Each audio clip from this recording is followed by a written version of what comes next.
అధ్యాయంలో 24వ వచనం కానుండి 25వ వచనం కానుండి లేఖన భాగాన్ని మనం చూసినట్లయితే స్వయంగా ఆయన నేర్పించిన సంగతి ఏంటంటే విశ్వాసంతో జీవితాన్ని కొనసాగించండి. ఇక్కడ ప్రాణాన్ని గురించి చింతించే ఒక కార్యక్రమం, తర్వాత దేహానికి సంబంధించి ఒక కార్యక్రమం, ఈ 2 సంగతులు కూడా ఆయన చెప్పాడు. తర్వాత 2 ఉదాహరణలు కూడా ఆయన చెప్పాడు. ఆకాశ పక్షుల్ని ఒక ఉదాహరణగా చూపించాడు. తర్వాత మరి ఇంకొక ఉదాహరణ అడవి పువ్వులను కూడా ఆయన చూపించాడు. ప్రభువు నేర్పిన సంగతి ఇది. తర్వాత ఏం చెప్పాడంటే ప్రభువు స్వయంగా 33వ వచనం కానండి, కాబట్టి మీరు ఆయన రాజ్యమును నీతిని మొదట వెతుకుడి, అప్పుడు అనియు మీకు అనుగ్రహింపబడును. రేపటిని గూర్చి చింతించకుడి గాని రేపటి దినము దాని సంగతుల గురించి చింతించును. ఈనాటి కీడు ఆనాటికి చాలు అని ప్రభువు నేర్పాడు. క్రీస్తు ప్రభు వారు ఇక్కడ తెలియజేసిన సమాచారం ఏంటంటే భవిష్యత్తుని గురించిన ఆలోచన. ప్రతిరోజు కూడా విశ్వాసంతో జీవించే సంగతుల గురించి ప్రభు తెలియజేస్తున్నాడు. ఎవరి మీద విశ్వాసం? దేవుని మీద విశ్వాసంతో ప్రతి దినము కూడా మనం జీవితాన్ని కొనసాగించాలి. ప్రతి దినము దేవుని మీద విశ్వాసంతో జీవితాన్ని కొనసాగించాలి. ఎందుకంటే దేవుడు నిన్నటి మీద నియంత్రణ కలిగి ఉన్నవాడు, ప్రస్తుతం మీద నియంత్రణ కలిగి ఉన్నవాడు, భవిష్యత్తు మీద కూడా దేవుడు నియంత్రణ కలిగి ఉన్నవాడు. కాబట్టి ఆయన భూత భవిష్యత్తు వర్తమాన కాలాలు సంపూర్ణంగా ఎరిగినవాడు. కాలాలు సమయాల మీద ఆయన సమస్త అధికారాలు కలిగి ఉన్నవాడు. ఆయన సమస్తాన్ని ఏలుబడి చేస్తున్నవాడు.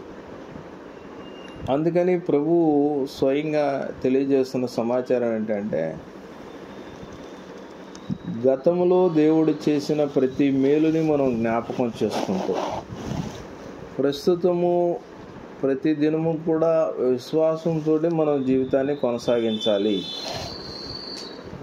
ఆయన చెప్పిన సమాచారాన్ని మనము ప్రతిరోజు కూడా అప్లై చేసుకుంటూ అనుదిన జీవన చర్యలో దాన్ని ప్రదర్శిస్తూ జీవించాలన్నమాట.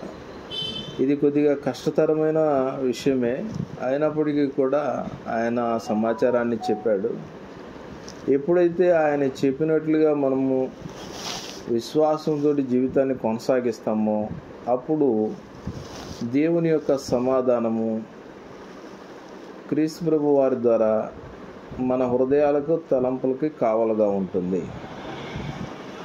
అందుకని ఏం చెప్పాడంటే ప్రతి ఒక్కరు కూడా ఎన్నో చింతలతోటి, ఎన్నో భయాలతోటి, అంతేకాకుండా భవిష్యత్తు గురించిన ఆలోచనతోటి ఇక్కడ జీవితాన్ని కొనసాగిస్తూ ఉంటారు. ఇలాంటి ఆలోచనతోటి జీవితాన్ని కొనసాగిస్తున్న పరిస్థితుల్లో అప్పుడు ఏం జరుగుతుందంటే చింత అనేది ప్రవేశించడం జరుగుతుంది. ఈ చింత అనేది విశ్వాసానికి శత్రువై ఉంటుంది. ఈ చింత ఎప్పుడైతే వస్తుందో అది శాంతిని దొంగిలిస్తుంది. శాంతిని వారి నుండి దూరం చేసే ఒక కార్యక్రమాన్ని చింత జరిగిస్తూ ఉంటుందన్నారు. అందుకనే ప్రభువు బోధించారు. ఏమని బోధించారు? చింతలేని జీవితాన్ని జీవించండి, చింతలేని జీవితాన్ని జీవించండి అని ప్రభువు అక్కడ నేర్పారన్నమాట. ప్రత్యేకించి విశ్వాసం కలిగిన వారు, దేవుని యందు విశ్వాసం సంపూర్ణంగా నిలిపిన వారు,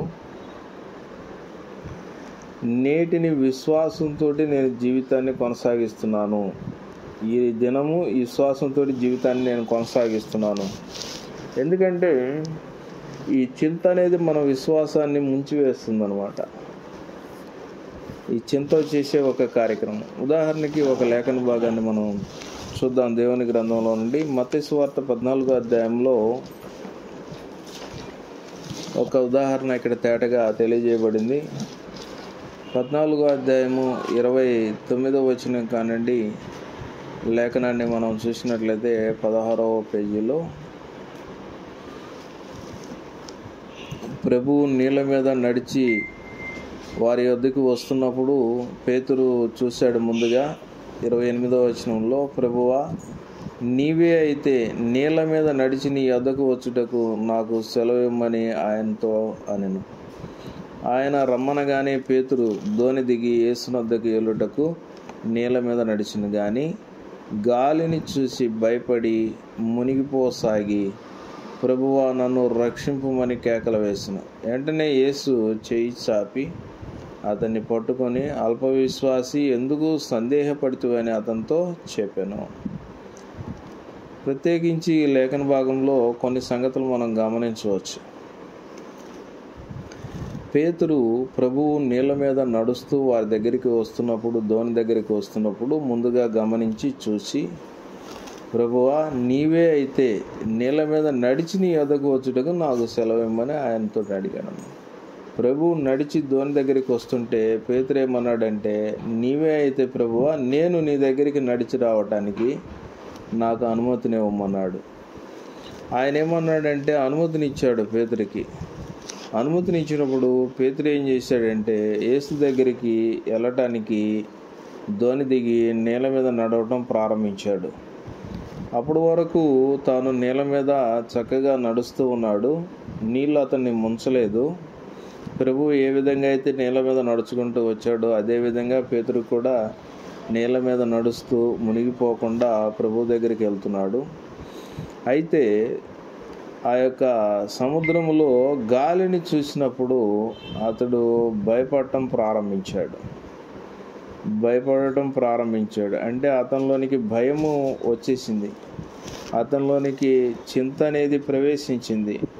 ఆ చింత ఎప్పుడైతే ప్రవేశించిందో ఆ విశ్వాసము సంపూర్ణంగా మునిగిపోయే పరిస్థితిలోనికి వెళ్ళిపోయిందనమాట. ప్రభు మీద విశ్వాసము సన్నగిల్లే పరిస్థితి.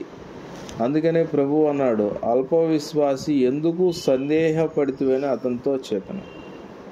విశ్వాసము సన్నగిల్లిపోయే పరిస్థితి, విశ్వాసంలో లోపం వచ్చేసింది. ఎందువల్లంటే గాలిని చూసేసరికి భయపడ్డాడు అనమాట. అలాగనే ఈ లోకంలో మరి ప్రభు దగ్గరికి మనం ప్రయాణం చేస్తున్నప్పుడు ఎన్నో రకాలైన మరి పరిస్థితులు ఎదురవుతూ ఉండవచ్చు.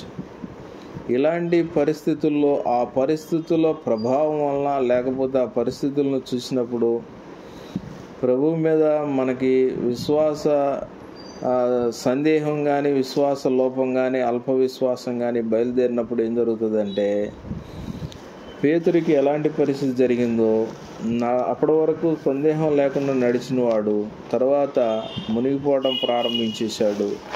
అలాంటి పరిస్థితి అయ్యే అవకాశం ఉంటుందన్నమాట. అందుకని ఏం చెప్పాడంటే, విశ్వాసంలో లోపం ఉండకూడదు.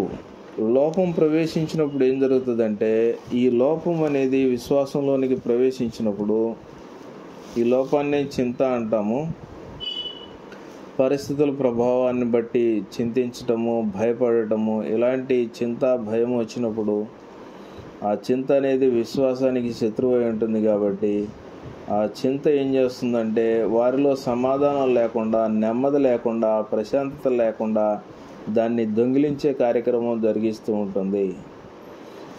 అందుకని చింత ఏ విధంగా అయితే పేతురుని నీళ్ళలో ముంచడానికి ప్రయత్నం చేసిందో, అదేవిధంగా ఈ చింత ఎవరైతే కలిగి ఉంటారో వారు విశ్వాసం లేని పరిస్థితుల్లో ముంచివేసే స్థితిలోనికి వెళ్ళిపోతారనమాట. అదే విశ్వాసం మనకుంటే ఆ చింతను మనం ముంచివేసేసేయచ్చు అని స్పష్టంగా ప్రభువు నేర్పుతున్నాడు. అయితే మనకి పరిష్కారం కూడా దేవుడు తెలియచేశాడు. ఏంటి పరిష్కారము? ఒకవేళ ఎప్పుడైనా భయం కలిగినప్పుడు, చింత వచ్చినప్పుడు, బాధ వచ్చినప్పుడు, కష్టం వచ్చినప్పుడు, లేకపోతే పరిస్థితుల యొక్క ప్రభావం వలన విశ్వాసంలో లోపం వచ్చినప్పుడు పరిష్కారాన్ని కూడా స్వయంగా దేవుడు తెలియచేశాడు. ఇందాక మనం చదువుకున్న లేఖన భాగాన్నే ఫిలిప్పీయులకు రాసిన పత్రిక 4వ అధ్యాయంలో పరిష్కారాన్ని అక్కడ చూపించాడు. ఏంటి ఆ పరిష్కారం అంటే, 6వ వచనంలో ఏం చెప్పాడంటే, దేనిని గురించియో చింతపడకుడు కానీ ప్రతి విషయంలోనూ ప్రార్థన విజ్ఞాపనముల చేత కృతజ్ఞతాపూర్వకంగా మీ విన్నపాలు దేవునికి తెలియచేయండి. పరిష్కారాన్ని ఇక్కడ చెప్పాడు. ప్రతి విషయము గురించి చింతించకుండా ఏం చేయాలంటే, ప్రతి విషయానికి ఏం చేస్తూ ఉండాలి? ప్రార్థన చేస్తూ ఉండాలి, దేవునికి విజ్ఞాపన చేస్తూ ఉండాలి.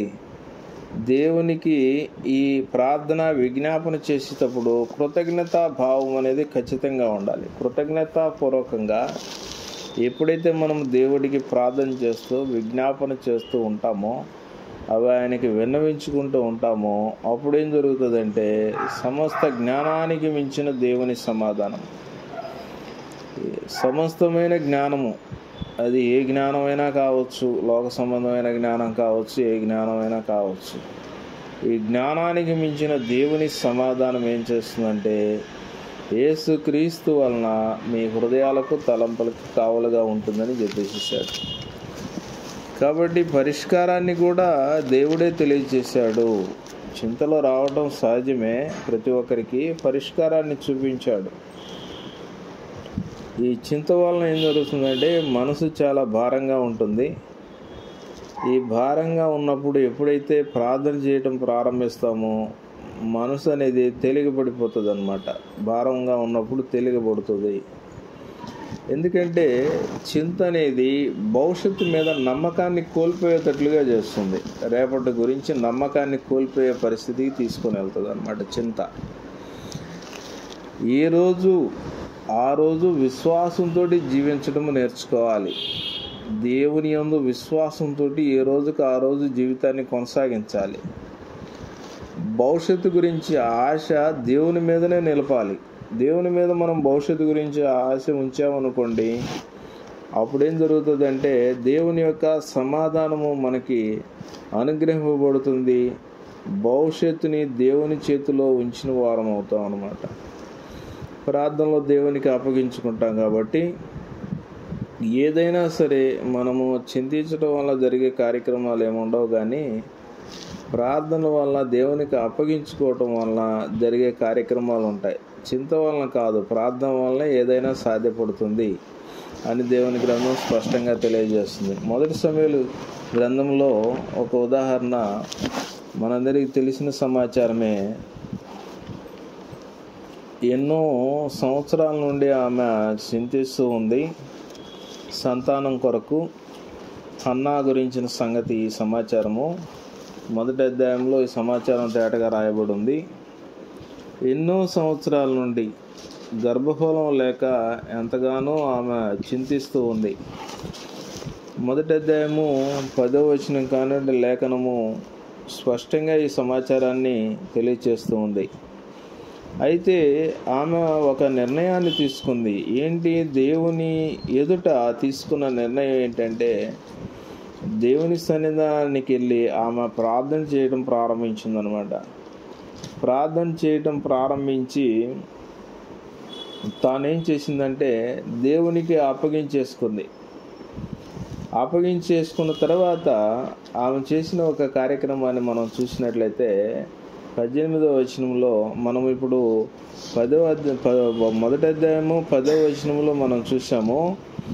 ఆమె బహు దుఃఖాక్రాంతురాలై వచ్చి దేవుని సన్నిధిన ప్రార్థన చేయుచు బహుగా ఏడ్చుచు ఉంది. బహు దుఃఖాక్రాంతురాలైంది, వచ్చేసింది. తను ఎంతో చింతిస్తుంది, బాధపడుతుంది, వేదన పడుతుంది. ఇప్పుడు దానికి పరిష్కారం ఏంటంటే దేవునికి విన్నవించుకోవటమే, దేవునికి తెలియచేయటమే. వచ్చేసింది, దేవుడి సముఖంలో మోకరించింది, దేవునికి ప్రార్థన చేయటం, దేవునికి తెలియజేయటం ప్రారంభించింది అనమాట. 18వ వచనంలో చూసినట్లయితే ఆమె అక్కడున్న దేవుని సేవకునితో, నీ సేవకురాలనైనా నేను నీ దృష్టికి కృప నొందుదును గాక అనెను. ఆ తర్వాత స్త్రీ తన దారిని వెళ్ళిపోయి భోజనం చేయుచు నాటి నుండి దుఃఖముఖంగా ఉండటం మానెను అని అన్నాడు. చూసారా, దేవుడికి ప్రార్థన చేసింది, తన స్థితినంతా కూడా దేవుడికి అప్పగించుకుంది. అప్పగించుకున్న తర్వాత ఆ రోజు నుంచి ఇంకా ఆమె వెళ్ళిపోయింది, దేవుని మీద విశ్వాసాన్ని ఉంచింది.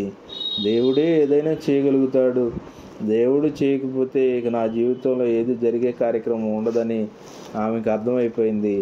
దేవుడికి విన్నవించుకొని దేవునికి అప్పగించుకున్న కానుండి ఆమెకి ఏం జరిగింది, దేవుని సమాధానం అనేది ఆమె హృదయాలకి తలంపులకి కావలుగా ఉండటం ప్రారంభించింది. అక్కడి నుండి ఆ స్త్రీ ఏం చేసింది, తిరిగి వెళ్ళిపోయింది. భోజనం చేస్తూ ఆ రోజు నుండి ఆమె దుఃఖించడము మానివేసేసిందంట. దుఃఖించడం ఇంకా మానివేసేసి ఏం చేసింది, దుఃఖించడం మానివేసేసి తన చింతంతా కూడా దేవునికి అప్పగించేసుకుందంట సంపూర్ణంగా. అది దేవుడు తెలియజేస్తున్న పరిష్కారం. ఏంటి ఆ పరిష్కారం? ఒక్కసారి మళ్ళీ మనం జ్ఞాపకం చేసుకుందాం. ఈ లోకంలో బ్రతికే కాలంలో మనకి భయాలు ఉండొచ్చు, అనేక రకాలైన చింతలు ఉండొచ్చు, భవిష్యత్తు గురించిన ఆలోచనలు ఉండొచ్చు. ఎన్ని ఉన్నప్పటికీ కూడా దానికి పరిష్కారాన్ని దేవుడు తెలియజేస్తున్నాడు. ఒకవేళ భయంతో, చింతతోటి, బాధతోటి, వేదంతో ఉన్నట్లయితే వీటిన్నిటికి పరిష్కారం ఏంటంటే ప్రభు చూపించిన పరిష్కారము ప్రార్థన. ప్రతి విషయం కొరకు కూడా దేవుడికి మనము విన్నవించుకోవాలి కృతజ్ఞతాపూర్వకంగా. ఎప్పుడైతే మనము దేవుడికి విన్నవించుకుంటాం, హన్నా దేవునికి విన్నవించుకుంది, దేవునికి తెలియజేసింది, తన మనసులో ఉన్న భారమంతా కూడా ఆయన మీద వేసేసింది. తర్వాత తన మనసంతా తేలిక పడిపోయిన తర్వాత ఏం చేసిందంటే ఇక దుఃఖించడం మానివేసేసి సమాధానం పొందుకుంది. దేవుని ఆశీర్వాదాన్ని కూడా తర్వాత పొందుకుంది, సమస్తాన్ని దేవునికి అప్పగించిన తర్వాత. అందుకని ఏం చెప్తాడంటే, పేతురుకు రాసిన పత్రికలో ఈ లేఖన భాగాన్ని మనం ఒకసారి చదువుకుందాము. పేతురుకు రాసిన పత్రిక, మొదటి పేతురుకు రాసిన పత్రికలో 5వ అధ్యాయంలో పేజీ నెంబరు 217వ పేజీలో 5వ అధ్యాయంలో సమాచారము ఈ విధంగా గ్రంథం తెలియజేస్తుంది. 6వ వచనం కానండి, దేవుడు తగిన సమయమందు మిమ్మల్ని హెచ్చించినట్లు ఆయన బలిష్టమైన చేతి క్రింద దీన మనస్కులై ఉండండి. అంటే దేవునికి ఒక సమయం ఉంది మన మీద, కాబట్టి ఆ సమయంలో దేవుడు తన కార్యాలను జరిగిస్తాడు.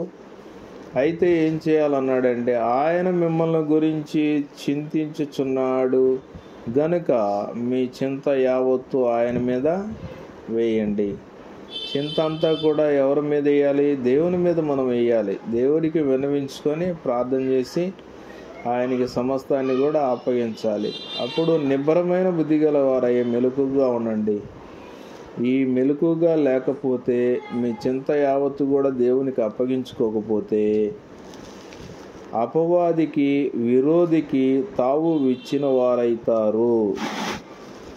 ఎందుకంటే గర్జించు సింహం వలె వెతుకుతూ ఉన్నాడు. ఎందుకంటే మరి చింత లేకుండా, సమాధానం లేకుండా, నెమ్మది లేకుండా, భయాలతోటి, అశాంతితోటి, అవిశ్వాసంతో జీవితాలను కొనసాగించాలన్నది అపవాది యొక్క లక్ష్యమై ఉంది. కాబట్టి ఎందుకంటే అపవాది సమాధానం లేని స్థితిలో జీవితాన్ని కొనసాగిస్తున్నాడు. రేపటి దినాన కూడా నిత్యత్వంలో కూడా తను ఉగ్రత పాలవుతాడు. కాబట్టి తనతోటి పాటు అనేక మందిని ఉగ్రత పాలు చేయాలి, తనతోటి పాటు అనేక మందిని నెమ్మది లేని పరిస్థితుల్లో ఉంచాలనే ఉద్దేశంతో అపవాది ఎదురు చూస్తూ ఉన్నాడు అన్నమాట. కాబట్టి అపవాదికి తావు ఇచ్చేవారు ఎవరై ఉంటారంటే, మరి దేవుని యందు సంపూర్ణమైన విశ్వాసాన్ని ఎవరు నిలపకుండా ఉంటారో వారు అపవాదికి తావు ఇచ్చిన వారై ఉంటారు. వారికి దేవుని సమాధానం దూరం అయిపోతుంది. కాబట్టి అలాంటి పరిస్థితుల్లో ఎవరో ఉండకూడదు అని గ్రంథం స్పష్టంగా తెలియజేస్తుంది. కాబట్టి దేవుడు భవిష్యత్తు వర్తమాన కాలాలు ఎరిగినవాడు. కాబట్టి ప్రతిరోజు కూడా ఈ రోజుకి ఆ రోజు చాలు అన్నాడు ప్రభు. కాబట్టి ప్రతిరోజు విశ్వాసంతో ప్రతిరోజు కూడా మనం జీవితాన్ని కొనసాగించాలి. ప్రతిరోజు విశ్వాసంతో. ఎవరి మీద విశ్వాసము? దేవుని మీద విశ్వాసంతో మనం జీవితాన్ని కొనసాగించాలి. ఎందుకంటే ఈ రోజుకి విలువ ఇవ్వబడింది కాబట్టి రేపటి ఆందోళన వలన ప్రభువునందు ఆనందించే విషయాన్ని కోల్పోవటం జరుగుతూ ఉంటుంది. అంటే రేపటి ఆందోళన అనేది వచ్చిందనుకోండి, అప్పుడేం జరుగుతుందంటే నేటి ఆనందాన్ని రేపటి ఆందోళన దొంగిలిస్తుందన్నమాట. కాబట్టి ఈ రోజుకి విలువ ఉంది. అందుకనే ప్రభువు చెప్పాడు, రేపటిని గురించి మీరు చింతించవద్దు, రేపటి సంగతుల గురించి దాని సంగతులు అది చూసుకోవటం జరుగుతుంది. కాబట్టి ఈ రోజుకి విలువ ఉంది. కాబట్టి ఈరోజు దేవుడి సమాధానాన్ని పొందుకొని ప్రభువునందు ఆనందించే ఒక కార్యక్రమం జరిగిస్తూ ఉండాలి. అలా ఎప్పుడైతే మనం ఈ రోజుకి మనం ప్రాధాన్యతనిచ్చి ప్రభువునందు ఆనందిస్తామో అప్పుడు దేవుని సమాధానము మన హృదయాలకు తలంపులకి కావలుగా ఉంటుంది. అలాగే కాకుండా రేపటి గురించి ఆందోళన అనేది బయలుదేరిందంటే నేటి ఆనందాన్ని అది దొంగిలిస్తుంది. ఖచ్చితంగా సమస్య లేదు దాంట్లో. అంటే రేపటి గురించి ఆందోళన వచ్చిందంటే నేటి దినాన్ని సంపూర్ణంగా నిర్లక్ష్యం చేస్తారు. అందుకని ప్రతిరోజు కూడా దేవుని మీద విశ్వాసంతో ప్రతిరోజు కూడా దేవుని కృపను పొందుకొని ప్రతి దినాన్ని కూడా మనం గడుపుతూ ఉండాలి. ప్రతిరోజు అదే కార్యక్రమాన్ని జరిగిస్తూ ఉండాలి. ఎందుకంటే ప్రతిరోజు నీ అవసరాలకు తగిన కృప దేవుడు నీకు అనుగ్రహిస్తూ ఉంటాడు. ఖచ్చితంగా నేటి అవసరానికి కావాల్సిన కృప దేవుడు మనకు అనుగ్రహిస్తాడు అనే విశ్వాసంతో మనం జీవితాన్ని కొనసాగించాలి. అందుకని ఇప్పటి వరకు కూడా దేవుడు తన కృపలో మనల్ని భద్రపరిచి కాపుదలనిచ్చి క్షేమాన్నిచ్చి ఆయన మనల్ని నడిపించాడు. అదే పరిస్థితుల్లో ప్రతి దినము కూడా దేవుని మీద విశ్వాసం ఉంచి ప్రతి దినము కూడా దేవుని కృప కొరకు వేడుకుంటూ మనము జీవితాన్ని కొనసాగించాలి. ప్రతి దినానికి మనం ఎప్పుడైతే ప్రాధాన్యతనిస్తామో అప్పుడేం జరుగుతుందంటే ప్రభువునందు ప్రతి దినము ఆనందించడం జరుగుతూ ఉంటుంది. రేపటి గురించి ఆలోచించడం ప్రారంభిస్తే ఈ దినపు ఆనందాన్ని రేపటి గురించిన ఆందోళన దొంగిలించే ఒక కార్యక్రమం జరిగిస్తూ ఉంటుందని దేవుని గ్రంథం స్పష్టంగా తెలియజేస్తుందన్నమాట. ఎందుకంటే దేవుని మీద ఎప్పుడైతే పూర్తి విశ్వాసాన్ని మనం ఉంచడం జరుగుతుందో రేపటిని గురించిన పరిస్థితికి ఆయన ఏం చేస్తాడంటే ఆయన రేపటిని మన కొరకు సిద్ధపరుస్తాడు. మనం ఎప్పుడైతే దేవుని మీద సంపూర్ణమైన విశ్వాసాన్ని ఉంచుతామో మన చింత యావత్తు దేవునికి అప్పగించుకోవడం జరుగుతుందో అప్పుడు మన కొరకు దేవుడు రేపటిని సిద్ధపరుస్తాడనమాట. అలాంటి పరిస్థితి లేకపోతే రేపటిని దేవుడు ఎలా సిద్ధపరుస్తాడని మనం ఎదురు చూడగలుగుతాం. అందుకని ఏం చెప్పాడంటే ఈ చింత అనేది ఉండకుండా ఏం చేయాలంటే దేవుని పట్ల కృతజ్ఞతాభావం కలిగి జీవితాన్ని కొనసాగించాలి. చింత కంటే కృతజ్ఞత ఎంతో గొప్పది. అందుకని ఏం చెప్పాడు, రేపటిని దేవుడు నా కొరకు సిద్ధం చేస్తాడు అనే సంపూర్ణమైన విశ్వాసంతో ఈరోజు నాకు దేవుడు కృప అనుగ్రహించాడు, ప్రభువునందు ఆనందిస్తూ ఈ కృపను నేను అనుభవిస్తున్నాను, రేపటిని కూడా దేవుడు నా కొరకు సిద్ధపరుస్తాడు అనే విశ్వాసాన్ని ఎవరైతే కలిగి ఉంటారో వారేం చేస్తారంటే వారి చింత యావత్తు కూడా దేవుని మీద ఉంచుతారు. ఒక ఉదాహరణ దేవుని గ్రంథంలో నుండి చూస్తాము. నిర్గమాకాండం 16వ అధ్యాయంలో ఇశ్రాయేలు ప్రజలకు సంబంధించిన సమాచారంలో ఈ సంగతిని మనం ఒకసారి చూడవచ్చు. 16వ అధ్యాయము పేజీ నెంబర్ వచ్చేసి 58వ పేజీలో 4వ వచనం కానుండి చూసినట్లయితే దేవుడు మోషేతోటి తెలియజేస్తూ ఇశ్రాయేలు ప్రజల గురించిన సమాచారము, ఇదిగో నేను ఆకాశము నుండి మీ కొరకు ఆహారము కురిపించదను, వారు నా ధర్మశాస్త్రం అనుసరించి నడుతురో లేదో అని నేను వారిని పరీక్షించినట్లు ఈ ప్రజలు వెళ్ళి ఈనాటి బతి ఆడే కూర్చుకొనవలను, మరియు 6వ దినమున వారు తెచ్చుకుని దాన్ని సిద్ధపరచుకొనవలను. వారు దినదిన కూర్చుకున్న దానికంటే అది 2 అంతలై ఉండవలన నేను. 6వ దినం గురించి సమాచారం. అప్పుడు మోషే అహరోనులు ఇశ్రాయేలు అందరితో చెప్తూ, యెహోవా ఐగుప్తు దేశంలో నుండి మిమ్మల్ని బయటికి రప్పించినని సాయంకాలం ముందు మీకు తెలియబడును. యెహోవా మీద మీరు సనిగిన సనుగులను ఆయన వినుచున్నాడు. ఉదయమున మీరు యెహోవా మహిమను చూచెదరు. మేము ఏ పాటి వారము, మా మీద సనుగునేలా అనిరి. మరియు మోషే, మీరు తినుటికే సాయంకాలమున మాంసమును ఉదయమున చాలినంత ఆహారమును యెహోవా మీకు ఇయ్యగాను మీరు ఆయన మీద సనుగు మీ సనుగులను యెహోవాయే వినుచుండుగాను మేము ఏపాటి వారము, మీ సనుగుట యెహోవా మీదనే గాని మా మీద కాదన్న. అంతటా మోషే అహరోనులతో, యెహోవా సన్నిధికి సమీపించుడి, ఆయన మీ సనుగులను వినునని నీవు ఇశ్రాయేలు సర్వసమాజం చెప్పవలను అన్నాడు.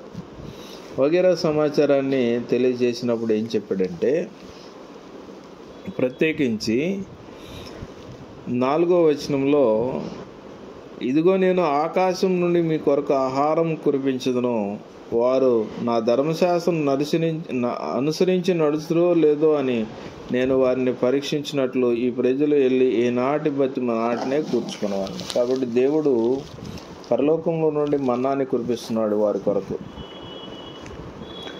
కాబట్టి కురిపిస్తూ ఏమన్నాడంటే, ప్రతిరోజు కూడా వారికి సరిపడే అంత మన్నాని ఆయన కురిపిస్తూ ఉన్నాడు. 6వ దినాన్ని 200 వారు కూర్చుకోవడం జరుగుతుంది. అలాగా దేవుడు వారికి కూడా వారికి అనుగ్రహిస్తూ ఉన్నాడు. మాంసాపేక్షకులైనప్పుడు పూరేడు పెట్టెలని వారి పాలెం చుట్టూరు పడేటట్లుగా చేశాడు. చక్కగా మరి వారికి కావలసిన అవసరతలన్నీ వారు బండల నుండి నీళ్లు రప్పించాడు. వారి దాహాన్ని తీర్చాడు. మారా దగ్గర నీళ్లు చేదుగా ఉంటే మధురంగా మార్చాడు. ఎన్నో కార్యక్రమాలు వారి మధ్యలో దేవుడు జరిగిస్తూ ఉన్నాడు. మరి ఆయన ఇంతగా వారి మధ్యలో జరిగిస్తున్నప్పటికీ కూడా వారు ఏం చేశారంటే, దేవుని మీద సనగటము అలాగనే గొనగటం అనే ఒక కార్యక్రమాన్ని జరిగిస్తూ ఉన్నారన్నమాట. అయితే వారు ఏం చేయాలి? ఈ సనుగులు గొనుగులు ప్రారంభం అవటానికి మొదట ఏంటంటే వారిలో చింత. ఈ చింత అనేది రావటం మూలంగా దేవుని మీద వారు సనగటం గొనగటం ప్రారంభించారనమాట. వాస్తవానికి చింత కంటే కృతజ్ఞత గొప్పది కదా. దేవుడు వారికి అనుగ్రహించిన వాటిని బట్టి వారేం చేయాలి? కృతజ్ఞత కలిగి ఉండాలి. వారి కృతజ్ఞత కలిగి ఉండవలసిన దానికి బదులుగా వారు సనగటం గొనగటం ప్రారంభించారు. దేవుడు వారికి ప్రతిరోజు సరిపడే అంత మన్నానే ఆయన వారికి కురిపిస్తూ ఉన్నాడు.